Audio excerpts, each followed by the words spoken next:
The original Pokemon anime has so many different interesting characters, some of which are awesome, and some that are just plain weird. However, a lot of these characters have some really dark and sad backstories to them. And today, that's just what we're here to talk about. That's right, we're going to be counting up the top 5 Pokemon characters with sad backstories. These are the moments that made me almost want to cry as a kid, because I felt like I could relate to some of the characters in different ways. So this list is going to consist of some of the moments that really stuck with me throughout my childhood, and still stick with me to this day. I'm not going to be including moments from the Pokemon movies, or any of the specials, and I just want to focus on the first season of the Pokemon anime for this video. So without further ado you guys, here are my top 5 Pokemon characters with sad or depressing backstories.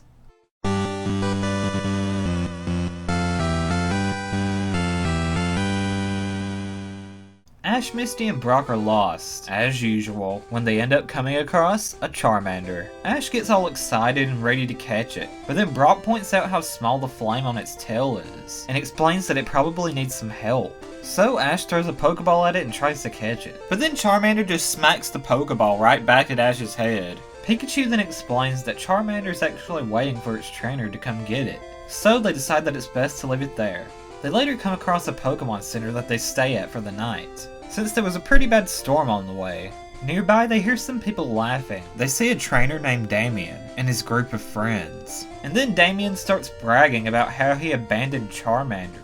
Then they all start laughing about it. I abandoned his ass quicker than you can say got away safely.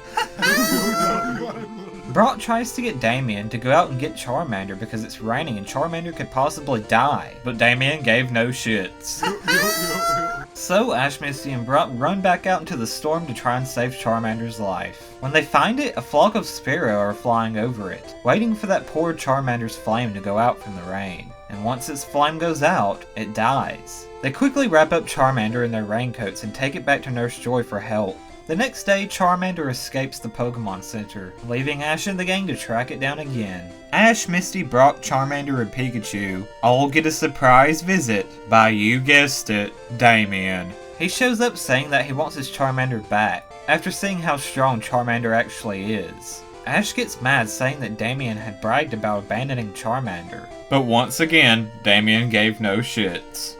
Die! Afterwards, Brock tells Ash to go ahead and catch Charmander, and that Charmander would be a good Pokemon for him to have. But to be honest, I think that Charmander should have actually gone with Brock, because throughout the whole episode, Brock was the one that was worried about Charmander the most. He kept thinking about that poor Charmander out in the storm, hoping that it would be okay, and he just couldn't get it off of his mind, because he cared about Charmander's life the most. But either way, at least Charmander got a good home, and then evolved into a rebellious teenager later.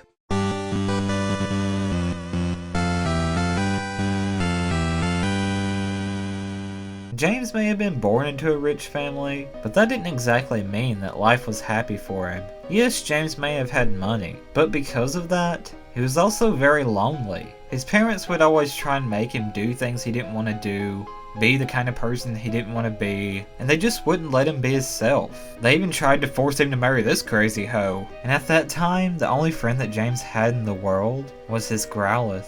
Growlithe would always stick up for James when someone tried to push him around, and Growlithe would always stick by his side, no matter what. James even tells stories from his childhood of one time that he ran away from home.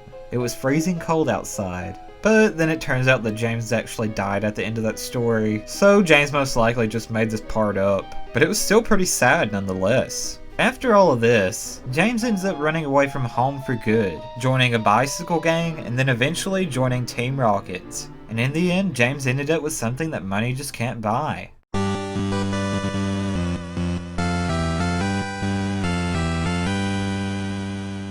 In the episode Snow Way Out, Team Rocket find themselves left out in the cold with nothing to eat. Jessie then tells James and Meows that she actually knows how to make food out of snow, and that she learned it from her mother. Whenever Jessie was just a little kid, her and her mother were so poor that all they had to eat was food that her mother made out of snow. Shortly afterwards, her mother was called away to go on a mission for Team Rocket, and that mission, of course, was to find Mew. She was the first person to get actual evidence of Mew. While on her search through the mountains, she got lost in a blizzard when suddenly Mew appeared. She showed Mew a picture of Jessie and tried to convince Mew to let her capture it, but then Mew just quickly escapes. Sometime after this, an avalanche starts, and Jessie's mother's scream was the last thing that was heard.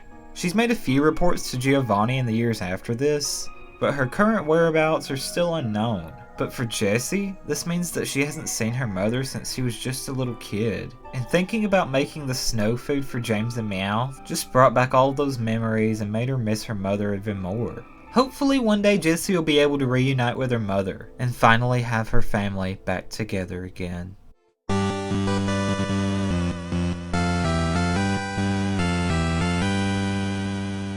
Meowth's earliest memory was being all alone, starving, and looking for food. One time while he was looking for food, he accidentally turned over a basket full of baseballs, and as punishment, the baseball coach and team actually tied Meowth up to a tree and left him hanging there for a long time. None of the people that were there even cared. They were all just watching a movie while this Meowth just hung there and starved.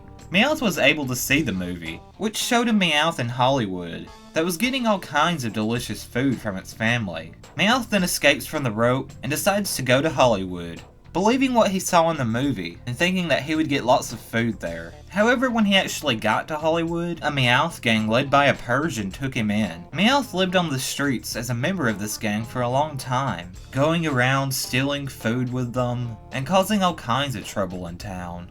Until one day, Meowth came across the love of his life, or so he thought. It was a female Meowth named Meowsy. Her owner was really rich, and she was kind of snooty, so of course she immediately rejected Meowth. She told him that she preferred to be around humans instead of other Meowths, so instead of giving up on Meowsy, decided to change himself in order to impress this girl. So Meowth attempted to make himself more human-like. He started learning how to walk on 2 legs, which was extremely painful for him at first, and even got him beaten up a lot because it slowed him down. He could no longer get away from humans after stealing from them with his gang. He started teaching himself to speak the human language by listening to a class that was going on below.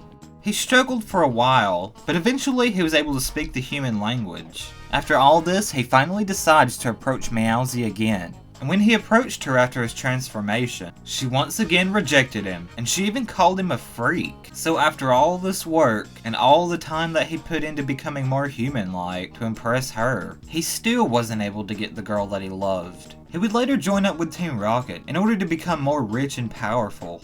Years later, Meowth and Team Rocket would return to Hollywood, where all these things happened in Meowth's life. His old gang approaches him, telling him that they want him to join the gang again. Meowth refuses, but the gang has something that they think will force Meowth to join the gang again. That's right, Meowsy is now a part of the gang. She was forced to join after her rich trainer ran out of money and abandoned her. So of course, Meowth tries to rescue her. He ends up having to fight the Persian on top of a building, and actually ends up winning the fight. So now that Meowth defeated his enemy, he'll finally get the girl, right? Well, not exactly. After the fight, Meowth expects Meowsy to come running up to him, thanking him, and even loving him, but none of that actually happens. Instead, Meowsy goes running up to the Persian, explaining to Meowth that Persian took her in when she had nowhere else to go, and that it wouldn't be right to leave for Meowth. Then she tells him that she'd never want to be with him anyway.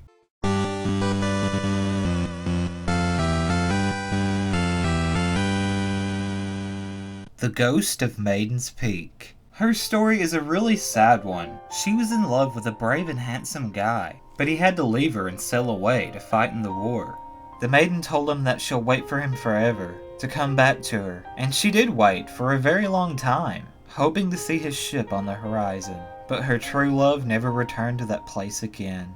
Still she waited and waited, never moving from that spot, until finally her body was turned into stone, just like the cliff upon which she stood. To this day, she still waits for her love to return.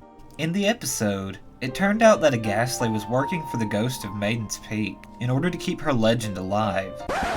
And to get paid. Here comes the money! The Ghost of the Maiden tells Ghastly, "I'll see you again next festival. I'll be waiting until that day, when my true love returns to me, at last."